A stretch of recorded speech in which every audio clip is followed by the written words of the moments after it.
Hello everyone, सभी को नमस्कार। तो देखिए आज फिर से हम आपके लिए लेके आ गए हैं प्रीवियस ईयर क्वेश्चन। यहाँ पर हैं सारे के सारे जो हिमेटोलॉजी में पूछे गए हैं। अभी आपका आरआरबी जो है, आरआरबी पैरामेडिकल का एग्जाम है जिसमें लैब टेक्नीशियन का आपका पेपर होगा। 5 से 6 दिन आपके पास बचे हुए हैं, तो ये क्लास उनके लिए भी इंपॉर्टेंट है और जो भी जितने भी लैब टेक्नीशियन की एग्जाम की प्रिपरेशन कर रहे हैं उन सभी के लिए ये जो है क्लास इंपॉर्टेंट होने वाली है। तो यहाँ पर आप बेहतरीन क्वेश्चन, बेहतरीन सोल्यूशन यहाँ पर हम लोग कराते हैं, आप सभी लोग जानते हैं। तो इस क्लास को शुरू करते हैं। मेरा नाम है मनीष भाई पटेल और आप सभी का स्वागत करता हूं इस क्लास में। तो चलिए, अगर आप चैनल पर पहली बार आए हैं तो चैनल को सब्सक्राइब कर लीजिएगा और देखिएगा। पहला क्वेश्चन है, apart from Hayem's fluid which other fluid can be used for RBC count. कह रहे हैं कि जो आरबीसी काउंट हम लोग करते हैं उसमें क्या है, हेम्स फ्लूइड का प्रयोग करते हैं। तो हेम्स फ्लूइड को छोड़कर और कौन सा फ्लूइड प्रयोग कर सकते हैं आपको बताना है। 4 ऑप्शन आपके सामने दिए गए हैं। टर्क्स फ्लूइड कर सकते हैं, 1% अमोनियम ऑक्जिलेट का प्रयोग कर सकते हैं, फॉर्मल सिट्रेट का करते हैं, या फिर डंगर्स फ्लूइड का करते हैं। ठीक है, तो ये हैं 4 ऑप्शन। अब आपको बताना है। तो देखिएगा, आपको पता होगा कि जो टर्क्स फ्लूइड है ये किसके लिए करते हैं, मतलब इसका प्रयोग डब्ल्यूबीसी काउंट में करते हैं। किस में करते हैं? डब्ल्यूबीसी काउंट में करते हैं। ठीक है भाई। दूसरा ऑप्शन क्या है आपके सामने, 1% अमोनियम ऑक्जिलेट। 1% अमोनियम ऑक्जिलेट का प्रयोग जो है ये करते हैं प्लेटलेट्स काउंट के लिए।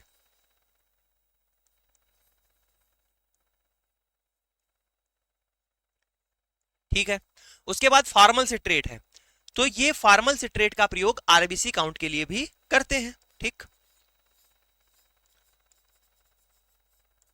उसके बाद है डंगर फ्लूइड, तो इसका प्रयोग absolute eosinophil, absolute eosinophil, absolute eosinophil count में डंगर फ्लूइड का प्रयोग करते हैं। ठीक है, तो अब आप इन चारों ऑप्शन में से बताइए कि आरबीसी के लिए किसका प्रयोग कर रहे हैं। तो मेरे हिसाब से आप देखेंगे यहां पर हमने आपको बता दिया है कि जो है सी वाला ऑप्शन राइट हो जाएगा। फार्मल सिट्रेट का प्रयोग करते हैं। ठीक है, हेम्स फ्लूइड की जगह पर फार्मल सिट्रेट का भी प्रयोग कर सकते हैं आरबीसी काउंट के लिए। ठीक, पहला क्वेश्चन आपका हो गया।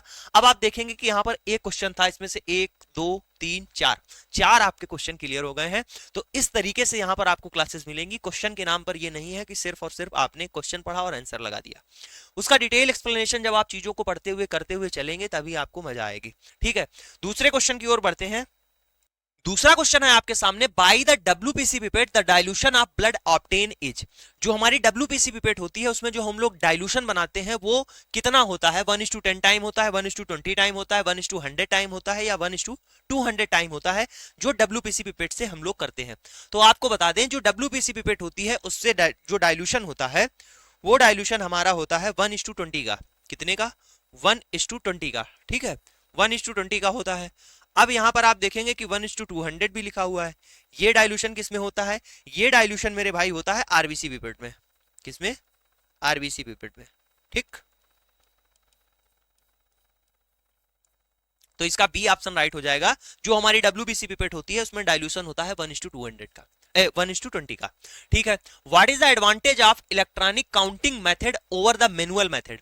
ये यहां हमसे पूछ रहे हैं कि जो है जो काउंट फायदा क्या होता है इलेक्ट्रॉनिक काउंटिंग मेथड का ओवर द मैनुअल मेथड। जैसे हम लोग सीबीसी काउंट कर रहे हैं, ठीक, मान लो सीबीसी किया जा रहा है, उसमें सारी चीजें हम लोग काउंट कर रहे हैं मैनुअली। ठीक, प्लेटलेट्स भी काउंट कर रहे हैं, आरबीसी भी कर रहे हैं, डब्ल्यूबीसी भी कर रहे हैं।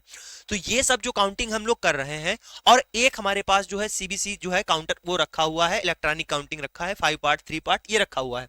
तो इन दोनों में से हमें ये बताना है कि एडवांटेज क्या है इलेक्ट्रॉनिक का।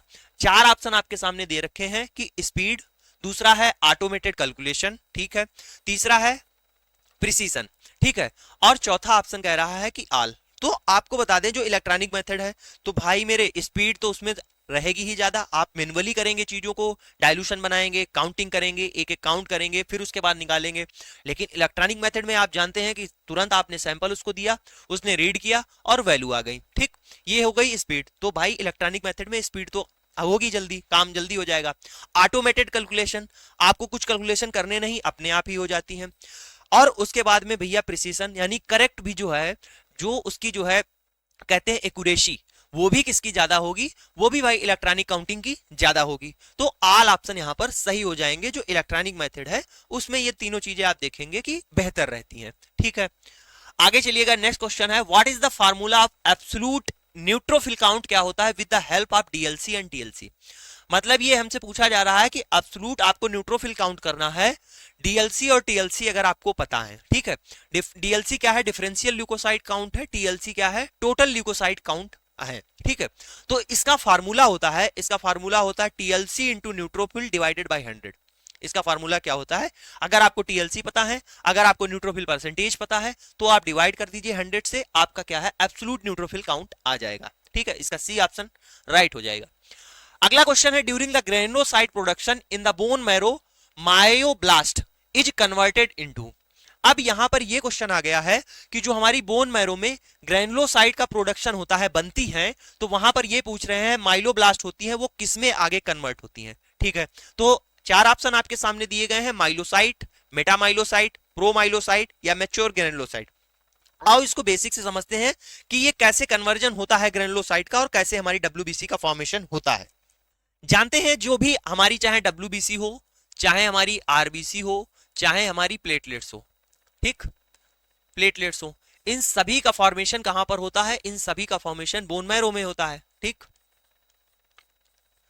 ठीक है। कुछ डब्ल्यूबीसी का नहीं होता है, लेकिन माने तो सभी का होता है, ठीक है। अब इसी जो है बोन मैरो में क्या होता है? इसी बोन मैरो में सेल्स होती हैं, ठीक, जिनको बोलते हैं माइलोब्लास्ट। क्या बोलते हैं? माइलोब्लास्ट। ये माइलोब्लास्ट जो सेल होती हैं, ये प्रोड्यूस करती हैं, इनके बाद प्रोमाइलोसाइट बनती हैं, ठीक है। इसके बाद प्रोमाइलोसाइट बनती हैं, ठीक है। उसके बाद में क्या होता है? जब ये प्रोमाइलोसाइट बन जाती हैं, फिर उसके बाद बनती है माइलोसाइट, ठीक। और जब माइलोसाइट बन जाती हैं, इसके बाद में मेटामाइलोसाइट,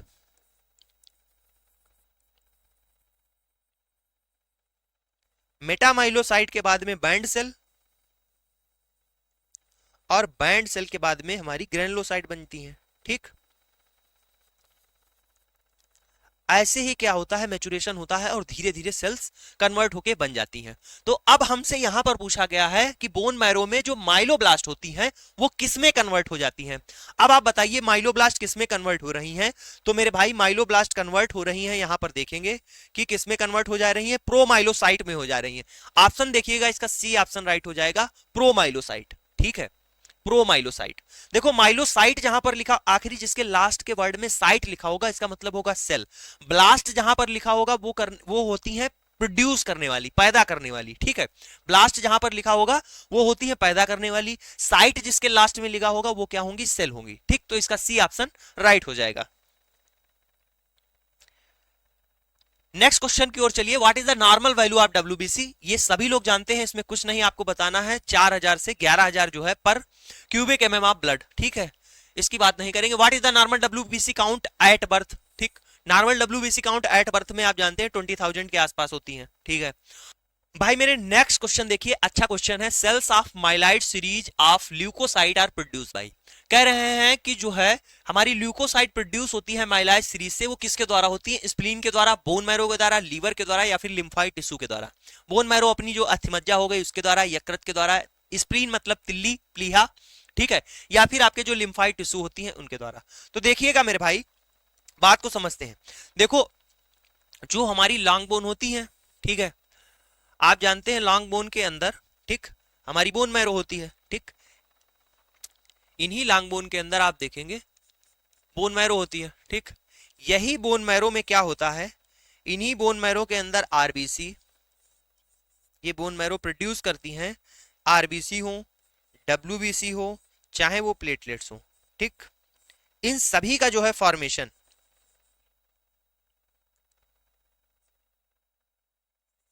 इन सभी का वो फॉर्मेशन होता है, वो कहां होता है? वो इसी बोन मैरो के अंदर होता है, ठीक है। बोन मैरो के अंदर जो माइलाइड सीरीज होती है, ठीक, माइलाइड स्टेम सेल जिसको बोलते हैं, ठीक, माइलाइड स्टेम सेल के थ्रू होता है, ठीक, इन सभी का फॉर्मेशन, ठीक है। अब उसके बाद बात करते हैं जो ये डब्ल्यूबीसी होती हैं, इसमें आप जानते हैं कुछ डब्ल्यूबीसी जो हैं, कुछ डब्ल्यूबीसी जो हैं, जैसे लिम्फोसाइट, कौन सी? लिम्फोसाइट जो हो गई, वो प्रोड्यूस होती हैं, वो प्रोड्यूस होती हैं लिम्फॉइड स्टेम सेल से, ठीक है। किससे प्रोड्यूस होती हैं? लिम्फॉइड स्टेम सेल से, ठीक। इस चीज को यहां पर ध्यान रखेंगे। अगर हमने यहां पर कह दिया जो आरबीसी, डब्ल्यूबीसी, प्लेटलेट्स, इन सभी का फॉर्मेशन किससे होता है, इन सभी का फॉर्मेशन बोन मैरो के अंदर होता है, तो हमने यहां पर एक बात भी लिख दी, तो यहां पर ये कह सकते हैं ऑल डब्ल्यूबीसी मतलब सभी WBC are not produces by bone marrow. ठीक, बात हमने आपको ये बता दी और यहां पर भी बता दिया। ठीक है, लिम्फोसाइट जो है लिम्फॉइड स्टेम सेल से होती है। अब यहां पर आप देखिए जो माइलॉइड सीरीज में आप देखेंगे तो माइलॉइड सीरीज से भी जो है डब्ल्यूबीसी का क्या नाम फॉर्मेशन होता है लिम्फोसाइट को छोड़कर, जो लिम्फॉइड स्टेम सेल होती है। तो इसका बी ऑप्शन राइट हो जाएगा। बोलो भाई समझ में आया कि नहीं आया? देखो आज आप कहें कि ये जो प्रीवियस ईयर के क्वेश्चन है, अब और भी डिटेल में, इतनी ज्यादा डिटेल में आपको चीजों को नहीं पढ़ा सकते, आपका एग्जाम भी है और इसी तरीके से आप चीजों को समझते हुए चलिए। जो डिटेल में क्लासेस रहती हैं आप जानते हैं, जो वो डिटेल वाली क्लासेस, उसमें हम और आपको बेहतरीन तरीके से चीजों को समझा सकते हैं। यहां पर भी आप ये नहीं कह सकते कि हमने कुछ आपको बताया नहीं या फिर समझाया नहीं। ये आप इस चीज को समझ के मत छोड़िएगा क्वेश्चन को कि हमने कुछ बताया नहीं, सारा कुछ बता दिया है। अब इसमें और भी बहुत सारी चीजें हैं, जब आप डिटेल में पढ़ने जाएंगे तो बहुत चीजें रहती हैं। एमसीक्यू टाइप में आप ऐसे ही क्वेश्चन को सॉल्व करें तो बेहतर रहता है। During the development of granulocyte promyelocyte convert into, अभी आपको बता चुके हैं, पूरी सीरीज हमने बता दिया है कि जो डेवलपमेंट हो रहा होता है ग्रेनुलोसाइट का, जो प्रोमाइलोसाइट हैं वो किस में कन्वर्ट हो जाती हैं। पीछे देखिएगा प्रोमाइलोसाइट किस में कन्वर्ट होती हैं, यहां पर हमने बताया है कि जो प्रोमाइलोसाइट है वो कन्वर्ट हो जाती है माइलोसाइट में। देखो मेरे भाई, प्रोमाइलोसाइट किस में कन्वर्ट हो गई थी, माइलोसाइट में। आइएगा, ठीक, आप क्वेश्चन को यहां पर आप कोई भी क्वेश्चन आ जाए, इस हमने बता दिया कि जो हो रही थी पूरा कन्वर्जन 5-6 जो भी है वो हमने बता दी। अब कोई भी क्वेश्चन आ जाता है, अब आप इसी से अंदाजा लगा सकते हैं। देखिएगा कि पहले ये क्वेश्चन पूछा गया था एग्जाम में, ठीक है, पहले ये क्वेश्चन पूछा गया था एग्जाम में कि जो है during the granulocyte production bone marrow myeloblast जो है कन्वर्ट होती है किस में। जब नेक्स्ट टाइम क्वेश्चन आया तो ये पूछ दिया कि प्रोमाइलोसाइट किस में कन्वर्ट होंगी।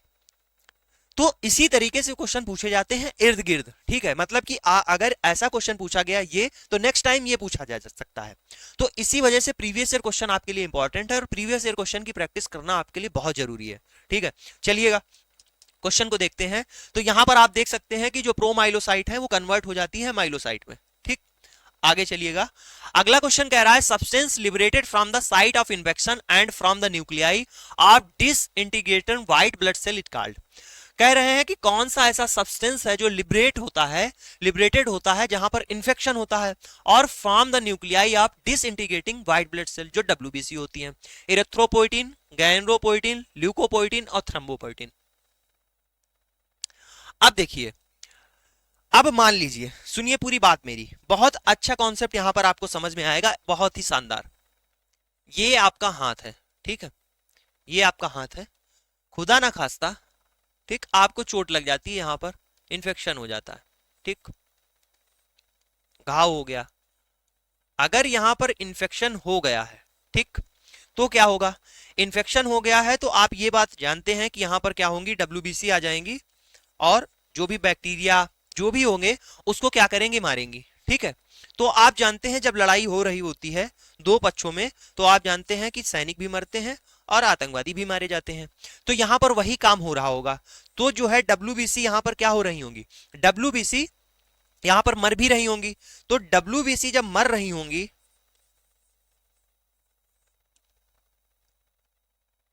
ठीक, तो ये जब डब्ल्यूबीसी मर रही होंगी तो ये एक सब्सटेंस रिलीज करेंगी। ठीक है, सब्सटेंस रिलीज करेंगी और वो सब्सटेंस को क्या कहेंगे, वो सब्सटेंस क्यों रिलीज करेंगी, जैसे नहीं कहते हैं लड़ाई हो रही है, यहां पर सैनिक मारे जा रहे हैं, तो सैनिक फोन करते हैं कि और क्या करें, डब्ल्यूबीसी को भेज दिया जाए और सैनिक को भेजा जाए, यहां पर जरूरत है। ठीक है, यहां पर क्या है, डब्ल्यूबीसी की जरूरत पड़ रही है और सैनिक को भेजा जाए। तो बस यहीं पर क्या होता है, ल्यूकोपोइटिन जो होता है, ल्यूकोपोइटिन इसको बोलते हैं, मतलब ल्यूकास का मतलब क्या होता है, हमने बताया ल्यूकास का मतलब क्या है, कलरलेस, और ल्यूको डब्ल्यूबीसी हो गई, और पोइटिन का मतलब है फॉर्मेशन करना। तो अधिक मात्रा में डब्ल्यूबीसी यहां पर भेजी जाए या डब्ल्यूबीसी का प्रोडक्शन बढ़ा दिया जाए। ठीक, डब्ल्यूबीसी का प्रोडक्शन बढ़ा दिया जाए। ठीक है, तो ये क्या है, ल्यूकोपोइटिन बढ़ जाता है। ठीक है, ऑप्शन और देखेंगे, इरेथ्रोपोइटिन का मतलब क्या है, इरेथ्रोपोइटिन का मतलब है, नाम से पता चल रहा है, आरबीसी का प्रोडक्शन बढ़ना।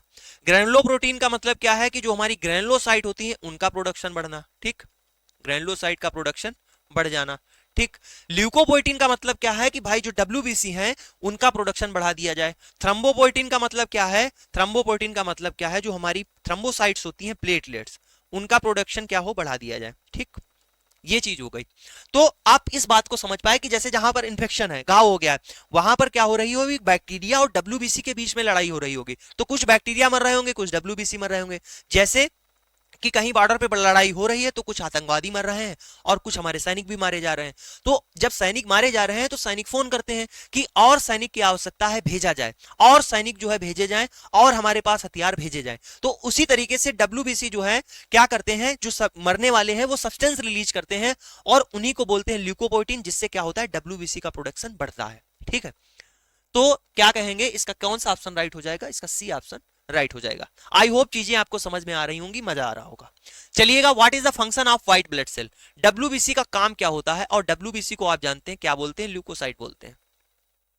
ठीक, क्या बोलते हैं, ल्यूकोसाइट बोला जाता है। ठीक है, इनका काम होता है फैगोसाइटोसिस करना या फिर इन्वॉल्व इन इन्फ्लामेटरी रिएक्शन, सी दिया है ऑप्शन एंटीबॉडी फॉर्मेशन, या ऑल ऑफ दीज। तो सबसे पहले काम की ओर चलते हैं। पहला कह रहे हैं कि फैगोसाइटोसिस।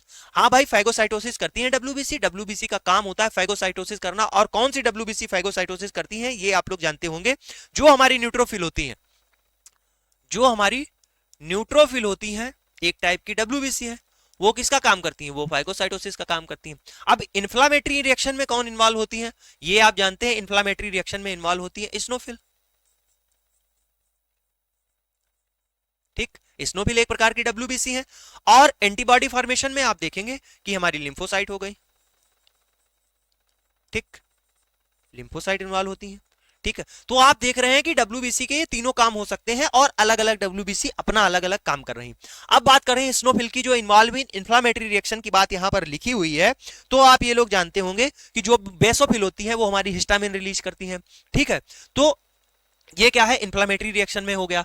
एंटीबॉडी की बात करें तो हमारी लिम्फोसाइट आप जानते हैं, बी लिम्फोसाइट, टी लिम्फोसाइट, ये क्या है, हमारी एंटीबॉडी फॉर्मेशन में बी लिम्फोसाइट क्या करती है, प्रोड्यूस करती है एंटीबॉडी,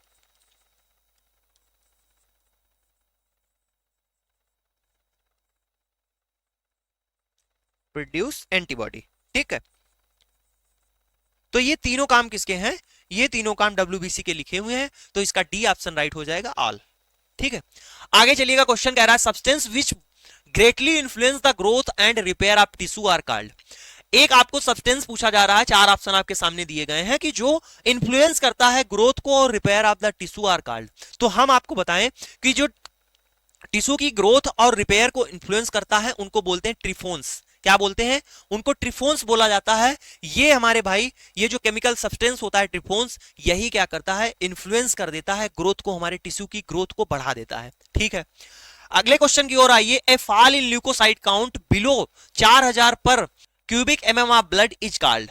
क्या कह रहे हैं कि अगर ल्यूकोसाइट का काउंट यानी डब्ल्यूबीसी का काउंट 4000 से कम हो जाए ब्लड में, तब क्या कहेंगे, इसको ल्यूकोसाइटोसिस बोलेंगे, थ्रम्बोसाइटोसिस बोलेंगे, ल्यूकोपीनिया बोलेंगे, या ल्यूकीमिया बोलेंगे। बोलो मेरे भाई, एक एक ऑप्शन की ओर चलो। ल्यूकोसाइटोसिस क्या है, ल्यूकोसाइटोसिस क्या है, ल्यूकोसाइटोसिस का मतलब है कि इंक्रीज हो जाना, किसका, डब्ल्यूबीसी का, प्रोडक्शन ऑफ डब्ल्यूबीसी इंक्रीज हो जाए, उसको कहेंगे ल्यूकोसाइटोसिस। थ्रम्बोसाइटोसिस का मतलब क्या है कि इंक्रीज प्रोडक्शन ऑफ प्लेटलेट्स, अगर प्लेटलेट्स का प्रोडक्शन बढ़ जाए तो इसको क्या कहेंगे, थ्रम्बोसाइटोसिस बोलेंगे। पीनिया वर्ड मैंने बताया कि जिसके लास्ट में लग जाएगा उसका मतलब क्या होगा, कमी, क्या हो जाएगा, कमी। और किसके लास्ट में लगा है, ल्यूकास के लास्ट में लगा है, ल्यूकोसाइट्स। ठीक है, तो डब्ल्यूबीसी में क्या है, कमी। अगर डब्ल्यूबीसी काउंट कम हो रहा है तो उसको क्या कहेंगे, ल्यूकोपीनिया बोलेंगे, और यही पूछा है हमसे। तो इसका सी ऑप्शन क्या हो जाएगा, राइट हो जाएगा। ल्यूकीमिया आप जानते हैं ब्लड कैंसर को कहते हैं, और इसमें अगर आप बात करेंगे तो इसमें जो है डब्ल्यूबीसी की संख्या जैसे बहुत ज्यादा हो जाती है। ठीक है, तो आप यहां से समझ गए, 3 क्वेश्चन आपके डन हो गए। अगर आपको चीजें समझ में आ रही हैं, क्लास बेहतरीन लग रही है, मजा आ रहा है, तो आप इस वीडियो को शेयर कर सकते हैं, लाइक कर सकते हैं, और अगर आपका कोई डाउट है, कुछ चीजों की आपको जानकारी चाहिए, तो कमेंट आप कर सकते हैं। ठीक है, आगे चलिएगा, क्वेश्चन कह रहा है which stain is routinely use for differential count. आपसे यह पूछा जा रहा है कि डीएलसी अगर आपको करना है, डिफरेंशियल ल्यूकोसाइट काउंट करना है, तो कौन सा स्टेन करेंगे। अब इसमें क्या बताएं, यहां पर 4 ऑप्शन दिए हैं। ये क्वेश्चन आप ऐसे ही मुजवानी कर सकते हैं, लीसमैन स्टेन करेंगे, आप जानते हैं, इसमें कुछ बताने को है क्या, लीसमैन स्टेन करेंगे। ग्राम स्टेन की बात करें तो ये किसके लिए करते हैं, ये भाई बैक्टीरिया के लिए करते हैं, और इसमें बैक्टीरिया को क्या देखते हैं कि ग्राम पॉजिटिव है ग्राम निगेटिव है, ये बताने के लिए करते हैं। ठीक, पॉजिटिव निगेटिव ये तो आप जान गए। ठीक, अब उसके बाद देख रहे हैं कि लिखा हुआ है अल्बर्ट स्टेन। तो अल्बर्ट स्टेन कार्निबैक्टीरियम डिप्टीरियाई के लिए करते हैं। ठीक, ये किसके लिए करते हैं? कार्निबैक्टीरियम डिप्टीरियाई के लिए करते हैं।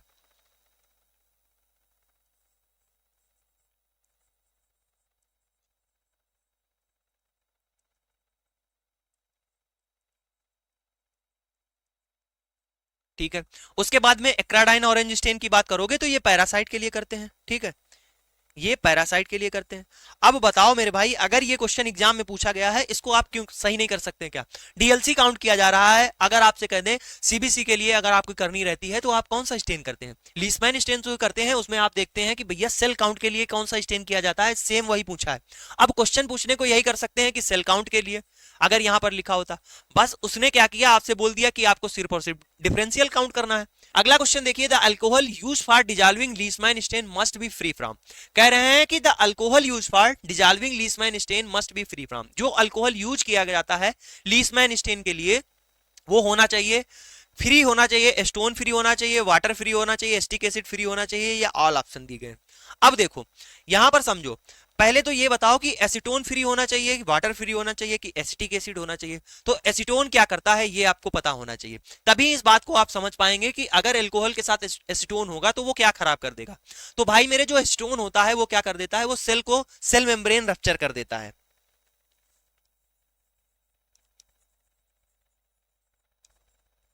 सेल मेम्ब्रेन क्या करेगा, रप्चर कर देगा। ठीक है, अगर सेल मेम्ब्रेन रप्चर हो जाएगी तो भाई स्टेनिंग जब आप कर रहे होंगे, अगर सेल ही खराब हो जाएगी तो क्या देखेंगे, सेल काउंट कैसे करेंगे, सब गड़बड़ हो जाएगा।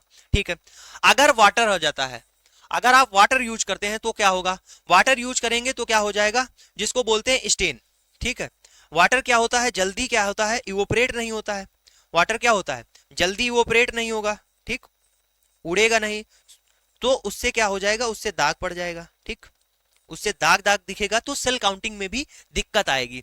उसके बाद एसिटिक एसिड दिया है। ठीक, उसके बाद क्या दिया है, एसिटिक एसिड।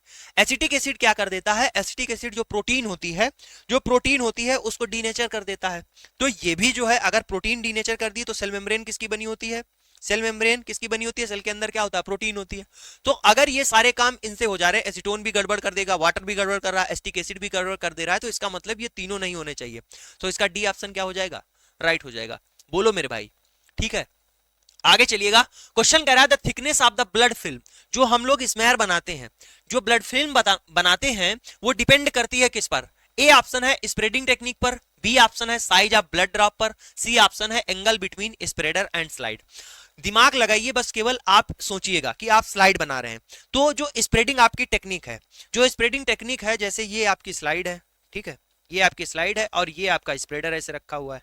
ठीक, अगर ये टेक्निक गड़बड़ है आपकी, अगर ये टेक्निक गड़बड़ है, यहां पर ब्लड रख देते हैं, अगर ये टेक्निक गड़बड़ है, इसका एंगल गड़बड़ है, तो क्या स्लाइड गड़बड़ नहीं हो जाएगी, पतली हो जाएगी, मोटी हो जाएगी, तो ये गड़बड़ नहीं हो जाएगा। तो पहली चीज, अगर स्प्रेडिंग टेक्निक ही गड़बड़ है तब भी आपकी जो थिकनेस ऑफ ब्लड फिल्म जो है वो गड़बड़ हो जाएगी। साइज ऑफ ब्लड ड्रॉप, अरे मेरे भाई बहुत हल्का आपने ब्लड रखा तो क्या होगा, स्मेयर आपकी जो है कम ब्लड में बन जाएगी। अगर आपने ज्यादा ब्लड रख दिया है तो क्या होगा, मोटी, तो थिकनेस बढ़ जाएगी। तो ये भी आप जान रहे हैं कि साइड ऑफ ब्लड ड्रॉप पर भी डिपेंड करेगा थिकनेस। उसके बाद कह रहे हैं angle between spreader and slide. अब देखो ये जो एंगल है स्प्रेडर और स्लाइड के बीच में, ये एंगल आपने बढ़ा दिया, ये एंगल आपने बढ़ा दिया, तब भी आप देख रहे हैं कैसी स्लाइड बन जाएगी, या तो मोटी बन सकती है या फिर बिल्कुल ना बने। ठीक, आपने एकदम चिपका दिया और मोटी बन गई। तो इन तीनों चीजों पर क्या करेगा, डिपेंडेंट रहेगी, निर्भर करेगा जो थिकनेस ऑफ ब्लड फिल्म है। तो इसका डी वाला ऑप्शन क्या हो जाएगा मेरे भाई, राइट हो जाएगा। सभी क्वेश्चंस क्या होते हैं, ऐसा नहीं होता कि सभी क्वेश्चन आपको याद से ही निकल जाएं, या सभी क्वेश्चन आपने पढ़े ही हो उससे निकले। क्वेश्चंस जो होते हैं आप जब पढ़ रहे होते हैं, जब आपके कॉन्सेप्ट क्लियर होते हैं, तो भी आपके ऑटोमेटिक अपने आप से निकल जाते हैं। ठीक है, आगे चलिएगा क्वेश्चन पर, देखिएगा कह रहा है क्वेश्चन क्या है, what is the diameter of monocyte. हमने आपको ये चीज कराई हुई है इससे पिछली वाली क्लास में। डायमीटर की बात करें तो मोनोसाइट होती हैं, उनका डायमीटर बात करें तो 16 से 22, कहीं पर आपको ये 15 से 18 के बीच में भी मिल जाएगा। ठीक, तो इसका डायमीटर मोनोसाइट का कितना होता है, ये 16 से 22 यहां पर आप लगा सकते हैं। Precipitate can be present in the stain blood film due to, जो प्रेसिपिटेट होता है वो कैन भी प्रेजेंट हो सकता है स्टेन ब्लड फिल्म में, किसके कारण? इनसिफिशिएंट वॉशिंग के कारण, अगर आपने स्लाइड को अच्छे से धुला नहीं है, ठीक है। Allowing stain to dry on slide, आपने क्या कर दिया है, आपने स्टेनिंग की, उसको देर तक आपने स्टेन के लिए रख दिया और वो सूख गई, उसके बाद में अगर गंदी स्लाइड है। अब देखो इस क्वेश्चन को कहोगे क्या थ्योरी में कराया जाए, ये सारी चीजें आपको थ्योरी में ये पढ़ाई जाए? नहीं मेरे भाई, ये चीज प्रैक्टिकल का पार्ट है। अब प्रैक्टिकल का पार्ट भी आप इसको सोच सकते हैं। ये क्वेश्चन नहीं भी पता था, ये कह रहे हैं कि प्रेसिपिटेट कैन बी प्रेजेंट हो सकता है स्टेन ब्लड फिल्म में, किसके कारण हो सकता है? इनसफिशिएंट वॉशिंग, अगर आपने स्लाइड को अच्छे से वॉश नहीं किया है तब भी क्या हो जाएगा, तब भी जो है आपको प्रेसिपिटेट देखने को मिल जाएगा। दूसरी चीज क्या है, अगर आपने देर तक स्लाइड को क्या किया है, सूखने दिया है, स्टेन उस पर सूख गया है, तो आप देखेंगे कि जो स्टेन पार्टिकल है उस स्लाइड पर चिपक जाएंगे, तब भी क्या है आपको प्रेसिपिटेट देखने को मिल जाएगा। उसके बाद कह रहे हैं कि डर्टी स्लाइड, हाँ मेरे भाई अगर गंदी स्लाइड है तब भी तो आपको प्रेसिपिटेट देखने को मिल जाएगा। आपकी कोई पहले आपने स्लाइड बना रखी थी, वो अच्छे से साफ नहीं थी, उस पर आपने फिर से कर दी, स्मेयर बना दी, स्टेनिंग कर दी, तब भी गड़बड़ हो जाएगा। या फिर डस्ट पार्टिकल है तब भी प्रेसिपिटेशन हो जाएगा। तो इस यहां पर इसका डी ऑप्शन राइट हो जाएगा, ऑल ऑप्शन। ठीक, इस तरीके से आप क्वेश्चन को करेंगे, बेहतरीन तरीके से आपके सारे क्वेश्चन निकल जाएंगे, कोई भी क्वेश्चन रुकेगा नहीं। Component of the Leishman stain are sensitive to change in, आपके पास ऑप्शन दिए गए हैं, अमाउंट ऑफ सोल्यूशन पे निर्भर करता है, मार्फोलॉजी ऑफ सेल पे निर्भर करता है, या फिर पीएच पे, या नन ऑफ दीज। मान लीजिए ये क्वेश्चन आपको नहीं आता है, आप देखेंगे जो कंपोनेंट्स होते हैं लीसमैन स्टेन में वो सेंसिटिव होते हैं किसके चेंज पर? अमाउंट ऑफ सोल्यूशन पर। आप अगर लीसमैन स्टेन बना रहे हैं और उसके अंदर जो कंपोनेंट यूज हुए हैं वो अमाउंट ऑफ सोल्यूशन पर क्या करेंगे, निर्भर करेंगे। ठीक, सेंसिटिव होंगे। ठीक, ये भाई कोई बात नहीं हुई, क्यों? क्योंकि ऐसी कोई चीज ही नहीं है यहां पर। दूसरी चीज कह रहे हैं मार्फोलॉजी ऑफ सेल, भाई मार्फोलॉजी ऑफ सेल से क्या लेना देना है? अगर मार्फोलॉजी ऑफ सेल उसकी दूसरी है तो क्या वो सेंसिटिव हो जाएगा लीसमैन स्टेन? जी नहीं, जो सेंसिटिविटी आएगी वो पीएच के कारण आएगी। किसके कारण आएगी? पीएच के कारण आएगी। आपने एक ये भी बात सुन रखी होगी, जैसे एमपी की स्लाइड बनाते हैं, एमपी के लिए स्लाइड बनाते हैं तो स्टेन जो होती है पीएच कहते हैं कि या फिर बहुत अच्छा जो है एमपी मलेरिया आपका पैरासाइट 7.2 पीएच पे दिखता है। तब इस ये भी दिमाग लगा सकते हैं आप यहां से कि हाँ मेरे भाई जो है इसका पीएच सेंसिटिव होगा। और लीसमैन स्टेन में आप बताइएगा कौन कौन से कंपोनेंट होते हैं, लीसमैन स्टेन में कौन कौन से कंपोनेंट होते हैं, आप कमेंट कीजिएगा। ठीक, अगले क्वेश्चन की ओर चलिएगा। What is the diameter of neutrophil? Neutrophil का डायमीटर क्या होता है आपको बताना है। आपको ये जो क्लास हमने कराई थी इससे पहले, उसमें हम आपको बता चुके हैं कि जो न्यूट्रोफिल का डायमीटर होता है वो आप देखेंगे कि 10 से 15 माइक्रोन के आसपास क्या होता है, न्यूट्रोफिल का साइज होता है, डायमीटर होता है। आप यहां पर जो भी क्वेश्चन देख रहे हैं सभी प्रीवियस एग्जाम्स में पूछे गए हैं कहीं ना कहीं पर। ठीक है, आपका एलटी हो गया, सारे एग्जाम्स जो भी हैं उनमें पूछे गए हैं। ठीक है, आगे चलिएगा। How many lobes are usually present in the normal neutrophil? 2 class पहले हम इस चीज को करा चुके हैं। आपको बताना है कि कितने लोब्स यूजुअली प्रेजेंट होते हैं न्यूट्रोफिल में। फिर से जो है हम आपके लिए स्लाइड बनाते हैं, डायग्राम बनाते हैं, याद रहेगा। ऐसे हमने डायग्राम बनाया था, उसके अंदर हमने क्या बताया था, लोब बनाए थे। ठीक, कितने लोब प्रेजेंट होते हैं हमने आपको बताया था, और सारी डब्ल्यूबीसी का हमने बताया था। ऐसा नहीं सिर्फ एक का बता दिया था, पांचों की पांचों जो होती हैं उनका हमने आपको बताया था। ठीक है, कुछ इस तरीके की क्या होती है, न्यूट्रोफिल आपको दिखती है।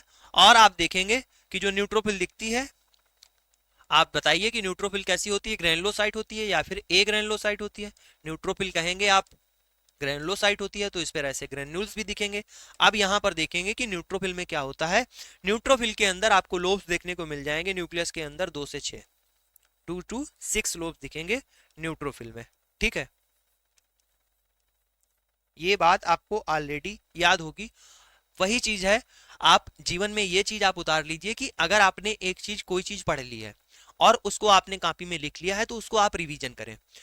बुरी बात तब होती है जब आप इस चीज को पढ़ चुके हो, आपकी कॉपी में ये चीज लिखी हो, जब एग्जाम में आप उस चीज को सही ना कर पाए तो वो सबसे घटिया चीज होती है कि आपने, ये आपकी कमी रही है, उस चीज को आपने रिवीजन नहीं किया, उस चीज को आपने ध्यान से पढ़ा नहीं।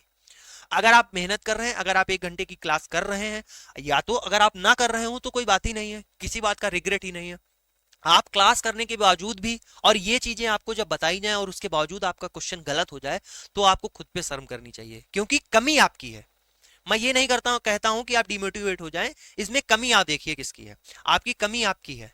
आप उस चीज को रिवाइज करिए, आप उस चीज को बार बार पढ़िए। ठीक है, और जिस तरीके से यहाँ पर जैसे क्वेश्चन ये चाहते तो हम ऐसे ही करा देते कि कितने लोग प्रेजेंट है, मैं आपको बता देता 2 से 6, 3 क्लास पहले कराया।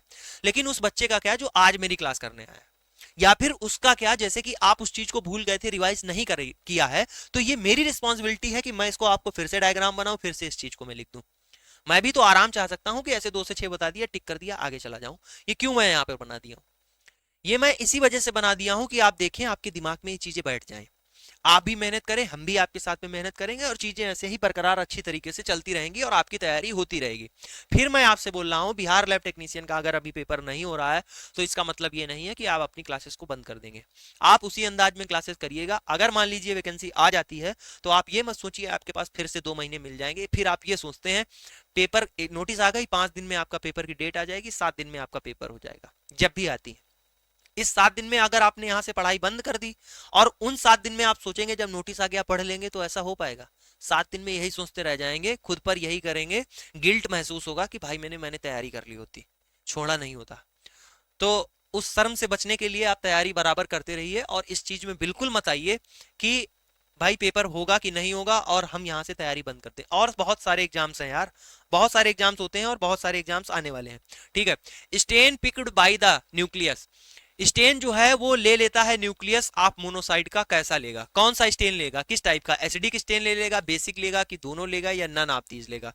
ये कह रहे हैं स्टेन जो है, कौन सा स्टेन न्यूक्लियस है मोनोसाइट का, ये हमारी जैसे मोनोसाइट हो गई, और इस मोनोसाइट का न्यूक्लियस जो है कलर लेगा, कौन सा स्टेन लेगा? तो मेरे भाई ये मोनोसाइट है, ये मोनोसाइट है, ये क्या है, एक प्रकार की सेल है। ठीक है, और सेल है तो आप जानते हैं इस सेल के अंदर जो साइटोप्लाज्म कह रहे हैं, न्यूक्लियस और साइटोप्लाज्म दो चीज होंगी, साइटोप्लाज्म और न्यूक्लियस वाला पार्ट। तो न्यूक्लियस तो आप जानते हैं कैसा होता है, उसके अंदर डीएनए होगा, एसिडिक होगा, तो स्टेन कैसा लेगा, बेसिक। कैसा लेगा, बेसिक स्टेन लेगा। ये बात 10 बार मैं आपको बता चुका हूं, बेसिक स्टेन लेगा। क्यों, इसको मैं इतनी बार बताऊं, आप न्यूक्लियस के अंदर क्या है, डीएनए है, और डीएनए कैसा होता है, एसिडिक होता है। इस लास्ट वाले ए से याद रखेंगे, डीएनए कैसा होता है, डीएनए एसिडिक होता है। अगर डीएनए एसिडिक है तो स्टेन उसको कैसा करेगी, कौन सी डाई करेगी, स्टेन उसको बेसिक डाई करेगी। बोलो मेरे भाई, इस तरीके से आपको क्लास 5,000 रुपए में जो आप क्लास करते होंगे, वहां पर भी अगर आपको ऐसे समझा दिया जाए तो आपका कोई भी क्वेश्चन बचेगा नहीं, क्योंकि आप बार बार उस चीज को पढ़ें। आपने एक बार ये पढ़ लिया कि डीएनए क्या होता है, डीएनए एसिडिक होता है, डीएनए के लास्ट में ए है, ए से याद रखेंगे एसिडिक। अगर कोई चीज एसिडिक है तो उसको जो है डाई, उसको रंगने के लिए बेसिक चाहिए। बी ऑप्शन इसका राइट हो गया। आगे चलिएगा, क्वेश्चन है cytoplasm of lymphocyte stain dash the colour after the Romanowsky stain. तो देखो, जो साइटोप्लाज्म लिम्फोसाइट का होता है उसको स्टेन करने के लिए जो कलर रोमानोवास्की स्टेन ले लेता है, वो किस कलर का दिखता है, ब्लू कलर का दिखता है। ठीक है, ब्लू कलर का स्टेन हो जाता है आफ्टर द रोमानोवास्की स्टेन।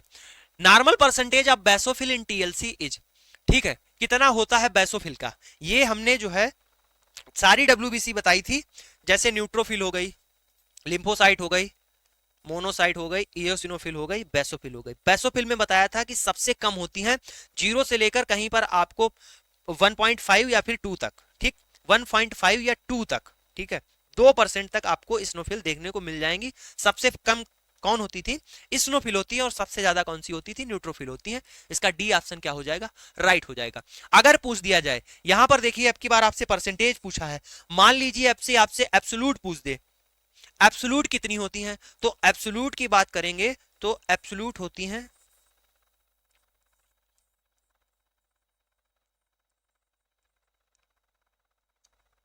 100 पर माइक्रोलीटर ब्लड में, ठीक, 100 पर माइक्रोलीटर ब्लड में पाई जाती हैं। आगे चलिएगा, क्वेश्चन कह रहा है नॉर्मल काउंट ऑफ मोनोसाइट इन पर cubic mm of blood is, कितना है, 4 से 400, 0 से 100, 200 से 800, 1500 से 4000। ठीक है, नॉर्मल काउंट ऑफ मोनोसाइट आपसे पूछा गया है कि नॉर्मल काउंट जो होता है मोनोसाइट का वो कितना होगा, अभी जैसे बताया है कि हमने। ठीक है, तो पहले तो आप ये बताइए, तो नॉर्मल काउंट ऑफ मोनोसाइट की बात करें कि पर क्यूबिक एमएम ब्लड में कितना होता है, ये होता है 200 से 800, कितना, 200 से 800, और कितने में है ये, पर माइक्रोलीटर, कितने में है, पर माइक्रोलीटर आप ब्लड में देखेंगे कि तो आपको मोनोसाइट्स मिलेंगी 200 से 800। ठीक है, अब यहां पर अगर मोनोसाइट की बात हो गई है तो अगर कंडीशन आप बता दीजिए कि कंडीशन कौन सी होगी, या कौन सी कंडीशन होगी, किस कंडीशन में आपको मोनोसाइट जो है इंक्रीज मिलेंगी। ठीक, पूछा जाता है ये क्वेश्चन मेरे भाई। किस कंडीशन में आपको मोनोसाइट बढ़ी हुई मिलेंगी ब्लड में, किस कंडीशन में आपको मोनोसाइट बढ़ी हुई मिलेंगी ब्लड? तो जैसे आपका बैक्टीरियल इन्फेक्शन हो गया,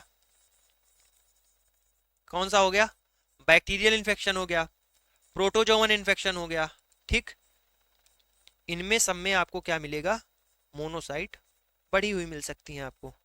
ठीक, देखो ऐसे ही बेसिक चीजें हुए साथ में तैयार करते हुए चलेंगे। और इसकी जो पीडीएफ है आपको ये क्लास के बाद में टेलीग्राम पर आपको मिल जाएगी। टेलीग्राम आपको डिस्क्रिप्शन बॉक्स में उसका लिंक मिल जाएगा, वहां से आप डाउनलोड कर सकते हैं। वहां पर जितने भी नोट्स हैं आपको मिल जाते हैं, आप वहां पर डाउनलोड कर सकते हैं, उनको प्रिंट करा सकते हैं, आप पढ़ सकते हैं। ठीक है, आगे चलिएगा, क्वेश्चन करते हैं। Normal range of reticulocyte count is, RC क्या होता है, रेटिकुलोसाइट काउंट, पहले तो यही बताइए क्या होता है। हमने बताया था जो मेचुरेशन ऑफ आरबीसी होता है, यानी आरबीसी जो है मैच्योर होती है, वो आरबीसी मैच्योर होने से जो पहले की फॉर्म होती है उसको बोलते हैं आरसी रेटिकुलोसाइट। क्या बोलते हैं, रेटिकुलोसाइट बोलते हैं। अब इनकी काउंट पूछिए, उससे पहले तो आप हमें ये बताइए, उससे पहले आप ये हमें बताइए कि आरसी के लिए स्टेन कौन सा करते हैं। ठीक है, ये हमें कमेंट करके बताइएगा कि आरसी के लिए कौन सा स्टेन करते हैं। अब हम आपको बताते हैं नॉर्मल रेंज की। तो नॉर्मल रेंज की बात करें तो सबसे पहले इन्फेंट की बात करते हैं, बच्चों में, बच्चों में कितने होते हैं आरसी। अब देखो इसको भी याद करने का कोई वो नहीं है कि आप इसको याद करें, सोचें कि हमको नहीं याद रहेगा। अब बेबी का डेवलप बच्चा हुआ है, ठीक है, बेबी आया है, तो आप जानते हैं कि जब बच्चा हुआ है तो उसमें क्या होगा, बहुत ऑक्सीजन चाहिए होगी सेल्स को ग्रोथ करने के लिए। क्यों, क्योंकि अब उसका तेजी से विकास होगा। तो जब तेजी से विकास हो रहा होगा तो सेल्स को क्या चाहिए, ऑक्सीजन चाहिए। अब सेल्स को ऑक्सीजन कौन देगा, सेल्स को ऑक्सीजन पहुंचाने का काम करेगा आरबीसी।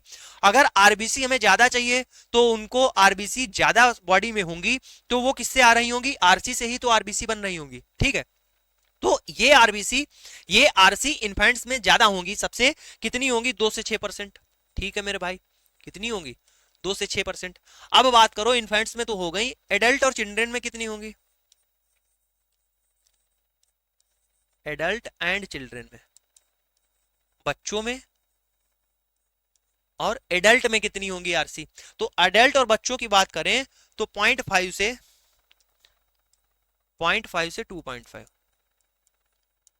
2.5%। ठीक है, अब आप बता दीजिए कि नॉर्मल रेंज पूछा है, तो नॉर्मल रेंज में जिस ऑप्शन में भी आपको 2.5 के आसपास मिल जाता है आप लगा दीजिएगा। अब देखो कहेंगे कि आप 2 लगा दीजिए, तो ये भी आपको लॉजिक आना चाहिए कि 2.5 दे रहा है तो हम इससे थोड़ा ऊपर जा सकते हैं, इससे कम नहीं जाएंगे। तो यहां पर देखिए 0.3 to 3%, इसका सी ऑप्शन क्या हो जाएगा, राइट हो जाएगा। ठीक है, ये भी आपको टेक्निक्स आनी चाहिए।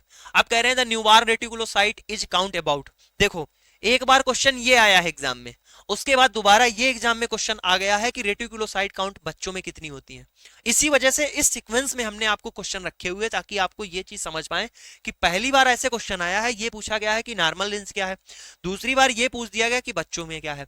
अगर आपने इस तरीके से पढ़ा होता, इनफैक्ट अगर रेटिकुलोसाइट काउंट पूछा गया था, आपने ये पढ़ लिया होता कि इन्फेंट्स में कितना है, एडल्ट चिल्ड्रन में कितना है, तो नेक्स्ट टाइम जब आप पेपर दे रहे होते तो इसको आप फटाक से आंसर कर देते कि 2 से 6% के आसपास जो है न्यूबॉर्न में होती है। तो ये टेक्निक्स आपको आनी चाहिए, इसको आप अपने जीवन में, अपने दैनिक जीवन में जो भी आप चीजें पढ़ रहे हो उसमें इस चीज को उतार लीजिएगा। ठीक है, आगे चलिएगा, क्वेश्चन कह रहे हैं एचबीएच inclusion are observed in case of, एचबीएच क्या है, देखो एक एचबीएच डिजीज होती है, ठीक, इसमें क्या होता है, ये बीमारी होती है, इसमें क्या हो जाता है, डिलीट हो जाते हैं, क्या, डिलीट ऑफ 3 चेन्स। आप जानते हैं कि हमारा जो हीमोग्लोबिन होता है जिसके अंदर अल्फा और बीटा चेन होती हैं, 2 अल्फा और 2 बीटा चेन होती हैं, तो एचबीएच जो डिजीज हो जाती है उसमें क्या होता है, इसमें जो है 3 जो है अल्फा जीन्स क्या होते हैं, 3 अल्फा जीन्स डिलीट हो जाते हैं, ये होती है। और एचबीएच इंक्लूजन की जो बात कर रहे हैं, ये आप ध्यान अगर देंगे तो मेरी दूसरी क्लास थी हिमेटोलॉजी की, जो दूसरी क्लास थी उसमें हमने ये चीज आपको बता के रखी थी, जो एचबीएच इंक्लूजन थे, जो आरबीसी के अंदर आप देख रहे होंगे, या फिर आरबीसी की जो सरफेस होती है उसकी सतह पर, यहां पर क्या होते, छोटे छोटे इंक्लूजन पाए जाते थे हीमोग्लोबिन के, ठीक है, चिपक जाते थे, उन्हीं को क्या कह रहे थे, उन्हीं को, क्योंकि इसमें क्या होता है, खराब हो जाता है हीमोग्लोबिन, क्या हो जाता है, इसमें हीमोग्लोबिन खराब हो जाता है, क्योंकि उसमें क्या है, चेन जो है 3 चेन डिलीट हो जाती है, तो इसी को देखा जाता है, और ये हो जाती है अल्फा थैलेसीमिया में, किस केस में ऐसा देखा जाता है? अल्फा थैलेसीमिया में देखा जाता है। और इसके लिए स्टेन कौन सा करते हैं? HBH इंक्लूजन जो है दिखते हैं तो उसके लिए स्टेन कौन सा करते हैं पूछा जा सकता है। अगर इस बार पूछा गया है कि HBH इंक्लूजन ऑब्जर्व किस बीमारी में किए जाते हैं, तो अब आप बताइए कि जो HBH इंक्लूजन है उसके लिए स्टेन कौन सा करेंगे? कौन सा करेंगे? सुना होगा आपने, वही करेंगे।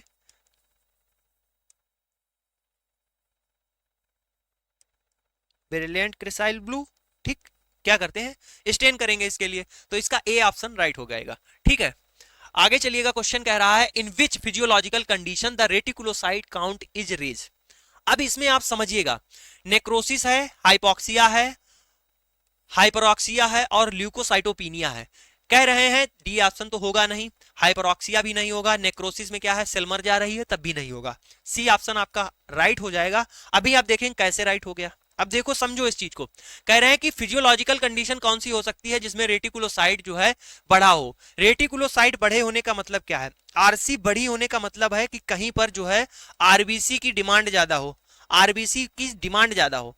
मतलब क्या है? जैसे कि हम खरीद रहे हो कोई चीज ज्यादा, ठीक, और आप उस चीज को बना रहे हो, आप उस चीज को हमको दे रहे हो, बेच रहे हो, तो हम जब ज्यादा खरीद रहे हैं तो आप उसका निर्माण भी ज्यादा करेंगे। जैसे हमने आपसे कहा कि हमें कल 1 किलो लड्डू चाहिए, ठीक, हमने कहा आपसे कि कल हमें 1 किलो लड्डू चाहिए, आपने 1 किलो लड्डू बनाया हमको दे दिया। अब हमने कहा हमें 5 किलो चाहिए, अब हमने कहा फिर हमें 10 किलो चाहिए। तो जब डिमांड ज्यादा है, कहीं पर डिमांड ज्यादा है, तो वहां पर क्या होगा? उसका प्रोडक्शन ज्यादा किया जाएगा। तो अगर आरसी ज्यादा है, आरसी बढ़ी हुई कंडीशन कब होगी? जब आरबीसी की क्या होगी? आरबीसी की डिमांड ज्यादा होगी। हाइपोक्सिया में देखिए क्या होगा, हाइपोक्सिया में होता है ऑक्सीजन की कमी। क्या हो रहा है? हाइपोक्सिया में होता है O2 की कमी हो जाती है, सेल्स के पास O2 नहीं पहुंच पाती है, ठीक, कम पहुंच रही है, कम पहुंच रही है। तो ये ज्यादा कैसे? अब इसको ज्यादा पहुंचाना है क्योंकि सेल्स को ऑक्सीजन चाहिए, सेल्स को खाना चाहिए। तो इसके लिए क्या करेंगे? आरबीसी क्या हो जाएंगी? आरबीसी का प्रोडक्शन, आरबीसी क्या करेंगे? सेल्स में ज्यादा करेंगे, आरबीसी का प्रोडक्शन क्या करेंगे? ज्यादा करवाएंगे। और आरबीसी बनते किससे हैं? आरसी से। आरबीसी, आरसी से ही, आरसी का तो अगला फॉर्म क्या है? आरबीसी है। तो आरबीसी की संख्या ज्यादा होनी चाहिए, ठीक है, तभी को क्या होगा? सेल्स के पास में, सेल्स के पास में क्या होगी? ऑक्सीजन पहुंचेगी। तो हमारी बॉडी क्या है? आरसी जो है बहुत तेजी से क्या है? आरसी से आरबीसी का मैच्योरेशन होने लगता है। तो ये चीजें इस तरीके से जब आप पढ़ेंगे और एक बार इस कॉन्सेप्ट को आपने समझ लिया, क्वेश्चन कोई भी हो आप आराम से कर देंगे। फिजियोलॉजिकल कंडीशन आरसी बढ़ा हुआ होगा, हाँ आरसी भाई बड़ा हो सकता है कि हाइपोक्सिया की है, आप समझ जाएंगे तुरंत कि ऑक्सीजन की कमी है। इसका मतलब ऑक्सीजन कौन ट्रांसपोर्ट करता है? आरबीसी ट्रांसपोर्ट करती है। आरबीसी ट्रांसपोर्ट करती है तो हाँ भाई मेरे आरबीसी, आरसी से ही तो आरबीसी का फॉर्मेशन होता है। हाँ भाई सी ऑप्शन इसका राइट हो जाएगा। बस आगे चलिएगा। क्वेश्चन कह रहा है which one of the following is pathological condition of reticulocytosis. अब देखो रेटिकुलोसाइटोसिस इसका मतलब क्या है? रेटिकुलोसाइटोसिस, रेटिकुलोसाइटोसिस का मतलब है भाई आरबीसी का, आरसी का प्रोडक्शन बढ़ना। और आरसी का प्रोडक्शन कब हो जाए? बढ़ जाएगा। हेमोरेज कह रहे हैं, हेमोरेज का मतलब क्या है? हेमोरेज का मतलब है ब्लड लॉस। क्या है? ब्लड लॉस, ठीक, ब्लड लॉस हो गया।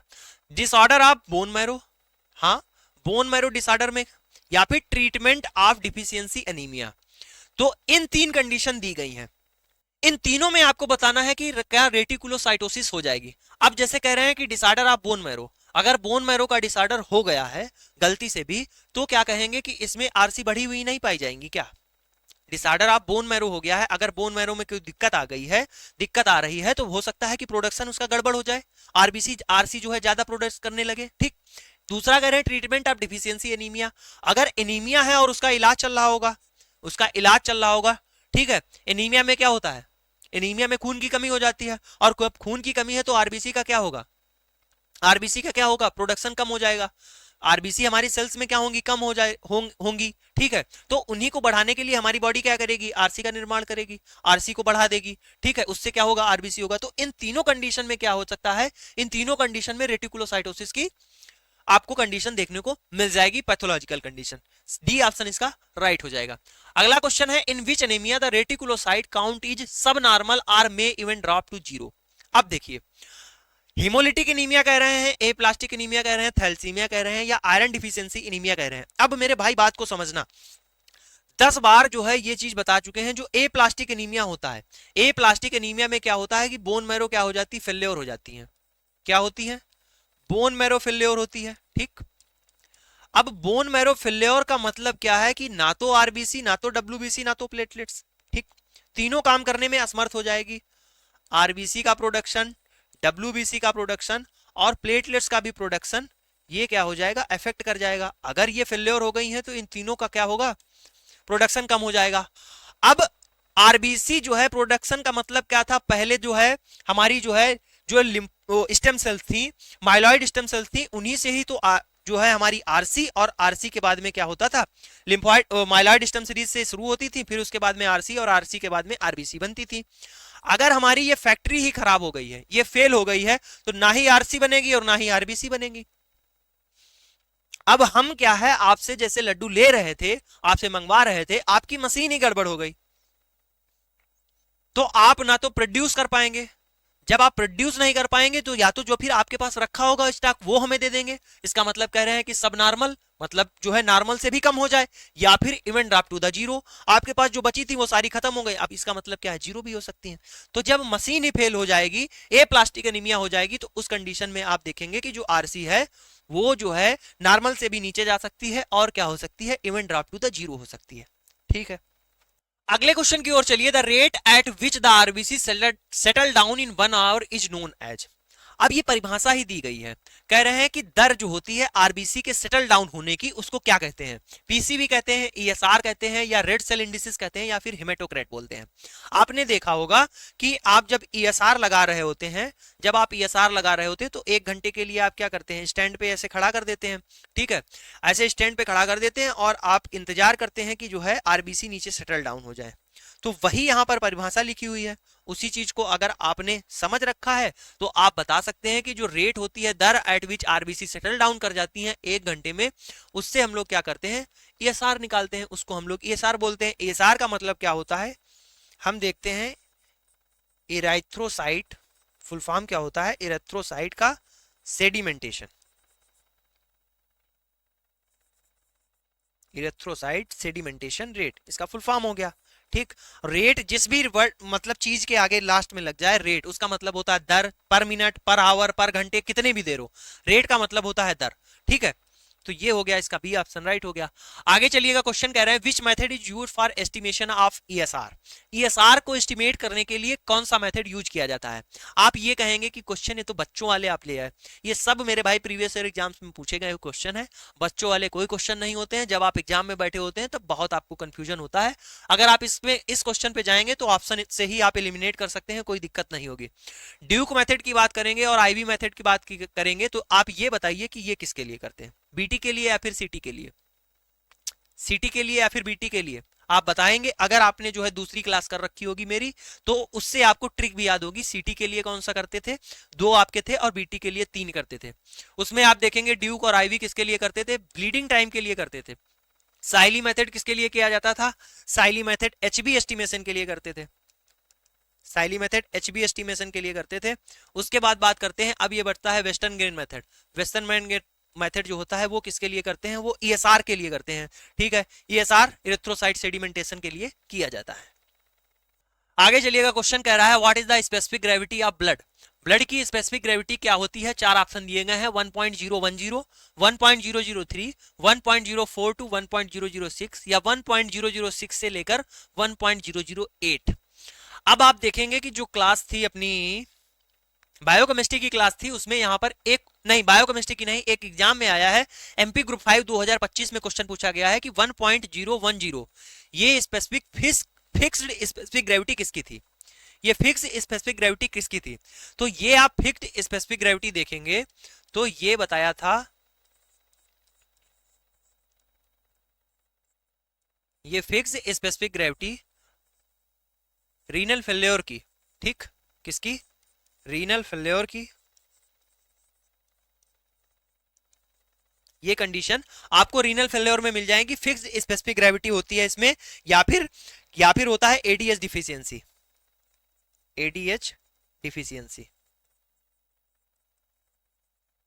ठीक, एडीएस डिफिशियंसी। रीनल फेलियर की बात करते हैं तो इसमें जो है रीनल फेलियर क्रोनिक नेफ्राइटिस बोल सकते हैं। ठीक, बहुत लंबे समय से नेफ्रॉन्स में क्या है, पूरा जो है जो आपका नेफ्रॉन्स होता है इसमें सूजन आ जाए, ये भी आप यहां पर लिख सकते हैं, क्रोनिक नेफ्राइटिस। ये पूछा गया क्वेश्चन है। ठीक, क्रोनिक नेफ्राइटिस। अब बात करिए, यहां पर एक ऑप्शन देखेंगे, यहां पर लिखा हुआ है 1.003, ये आप देखेंगे कि ये किसकी थी, ये तो यूरिन की थी। किसकी थी, यूरिन की स्पेसिफिक ग्रेविटी थी। यहां पर देखेंगे 1.06 से लेकर 1.08, ये आप देखते थे कि ये स्पेसिफिक ग्रेविटी सीएसएफ की थी। किसकी थी, सीएसएफ की। अब आपके सामने ऑप्शन कौन सा बचता है, तो ये आपके सामने ऑप्शन बचता है सी ऑप्शन, जिसमें आप देखेंगे 1.048 से लेकर ये किसकी थी, ये ब्लड की स्पेसिफिक ग्रेविटी थी। क्वेश्चन एक आपसे पूछा गया, यहां पर 4 क्वेश्चन आपके हो गए। इसी तरीके से आपको अपने आप से भी पढ़ना है और इसी तरीके से आपको हम यहां पर क्लासेस कराते हैं, आप लोग जानते हैं। ठीक है, और दूसरी बात आपको बता दें, जो आपका नॉन टेक्निकल पोर्शन था, हम आपको ये चीज बताते आ रहे हैं कि आपको नॉन टेक्निकल की क्लासेस नहीं मिलती होंगी, तो हमने आपके लिए नॉन टेक्निकल का मैथ की अभी क्लासेस शुरू की गई हैं। जो टीचर आपको पढ़ा रहे हैं विशाल सर, एकदम बहुत ही बेहतरीन शानदार क्लासेस, 10 क्वेश्चन कराए हैं। जितने भी आप देखेंगे 10 क्वेश्चन में 45-60 लोगों के कमेंट आए होंगे कि बहुत ही बेहतरीन क्लासेस कराई है और बहुत ही हमें अच्छे से समझ में आया है। तो हम जानते हैं कि मैथ्स आपका बहुत दिनों से छूटा हुआ है, आपका इंटरेस्ट भी नहीं है, आपने उस चीज को बहुत पहले से छोड़ भी रखा है, लेकिन अब क्या कर सकते हैं, वो एग्जाम में आता है, आपके लिए पढ़ना जरूरी है। अगर आप यूपी से हैं, यूपी में आप देखेंगे कि यूपी ट्रिपल एससी का एग्जाम देंगे उसके, ठीक है, यूपी ट्रिपल एससी के थ्रू पेट आता है, जब आप पेट देंगे, पेट के ही थ्रू आपकी लैब टेक्नीशियन की वैकेंसी आती है। पेट में आप देखेंगे मैथ, रीजनिंग, जीएस आपसे पूछी जाएगी, हिंदी पूछी जाएगी।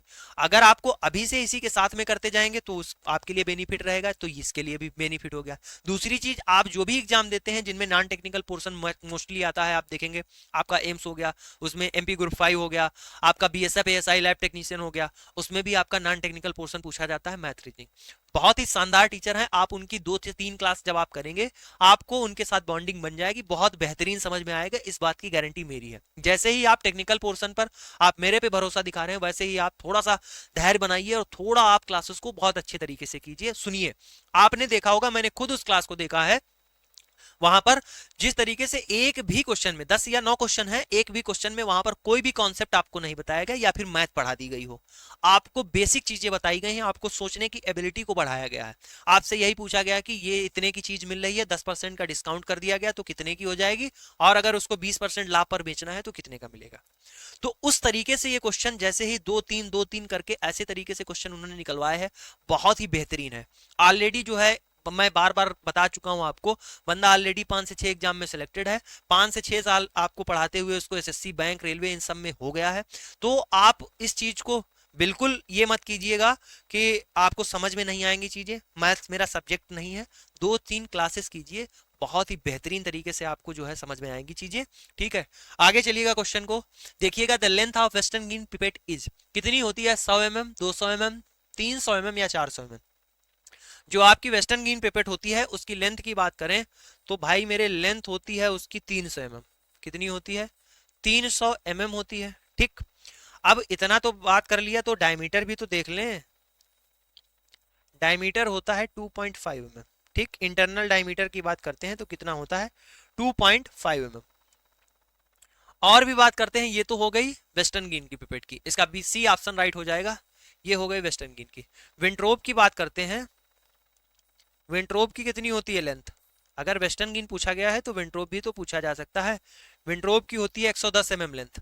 और इंटरनल डायमीटर की बात करें तो यहां पर भी इंटरनल डायमीटर 2.5 mm का होता है। ठीक है, अगला क्वेश्चन है भाई, हिंज बॉडी जो होती है इन रेड सेल्स आर डिमॉन्स्ट्रेबल इन, किसमें देखी जा सकती हैं, 4 कंडीशन दी गई हैं, एचबीजे मेरे डिजीज में, पायरुवेट काइनेज डिफिशियंसी में, G6PD डिफिशियंसी में, या एचबीएस डिजीज में।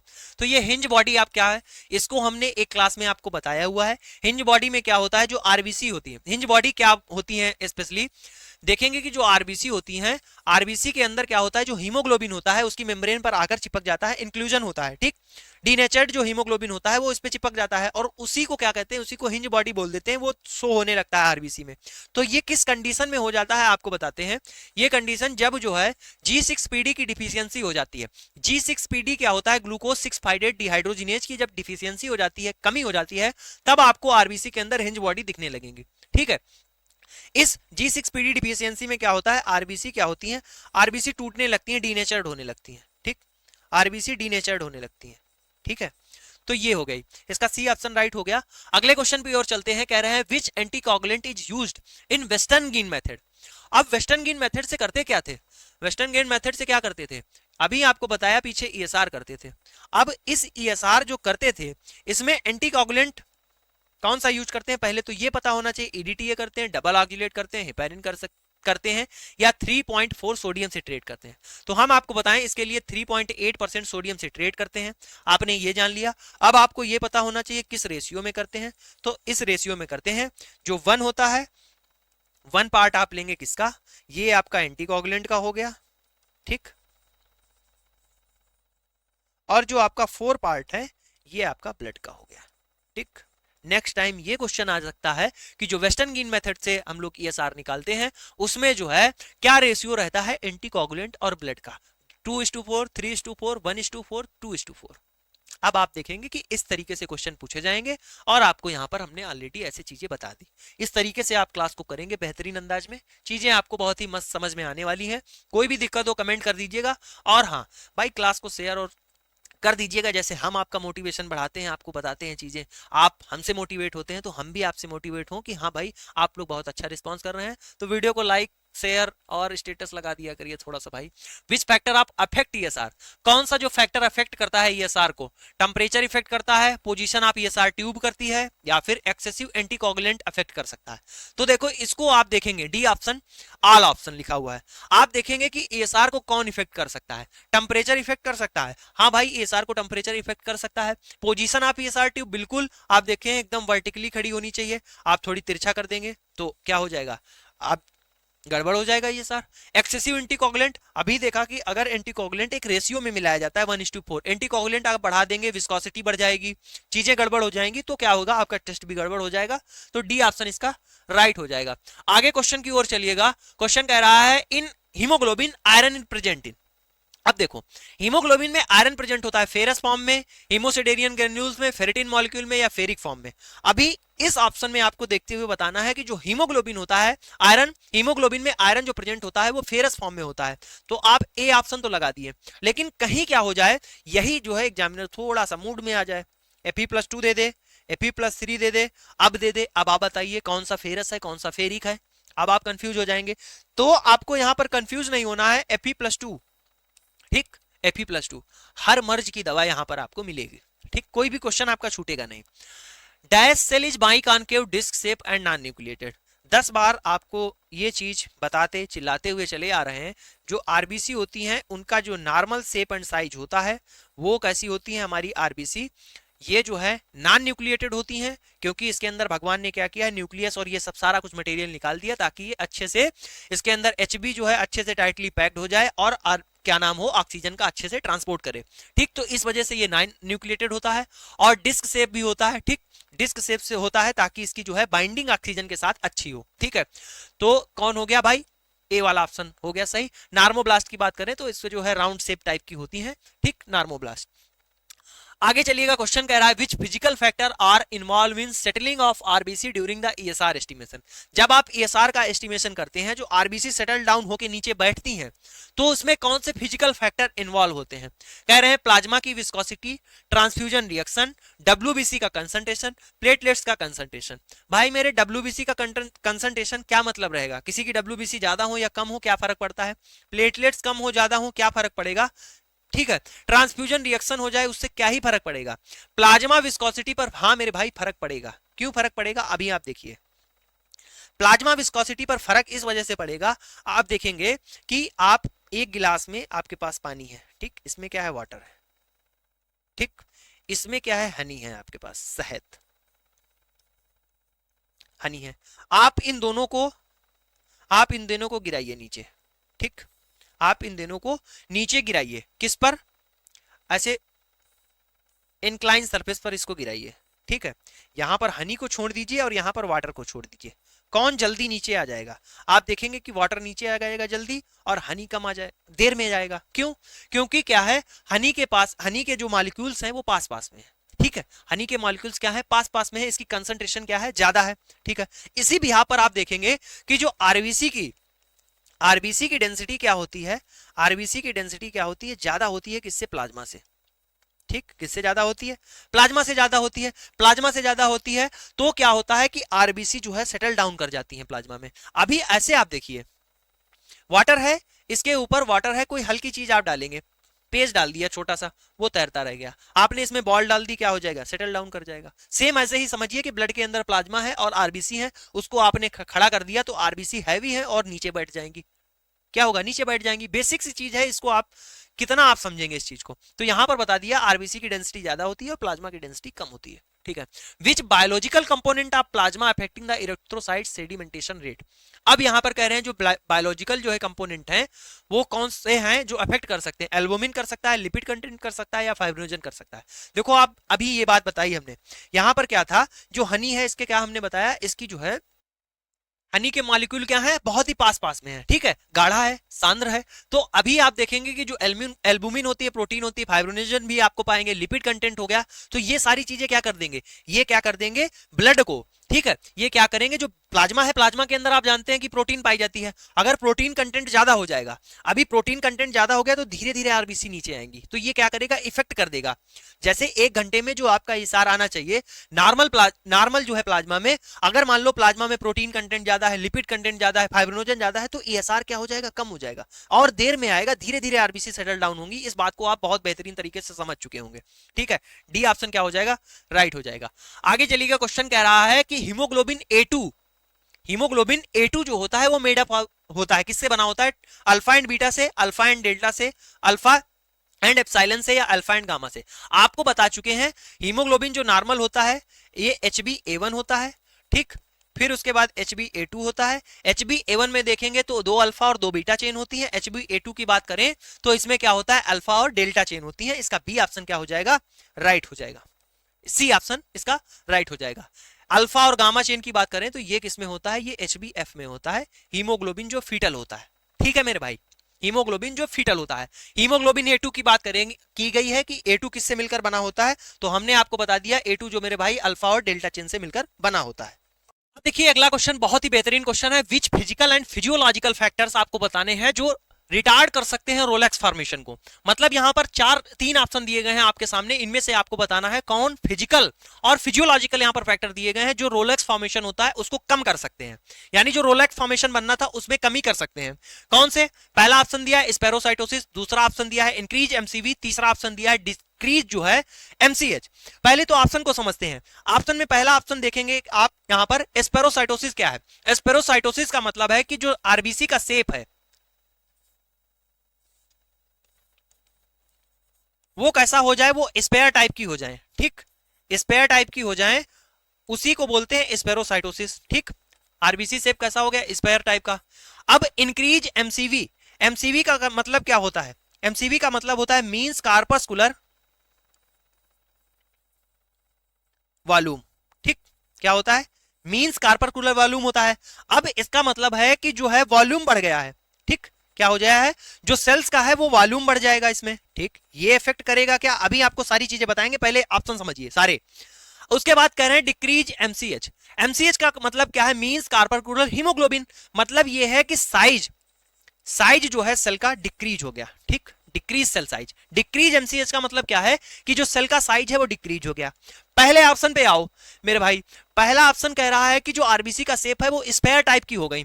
नॉर्मल जो आरबीसी है 22 कॉनकेव डिस्क शेप की हैं।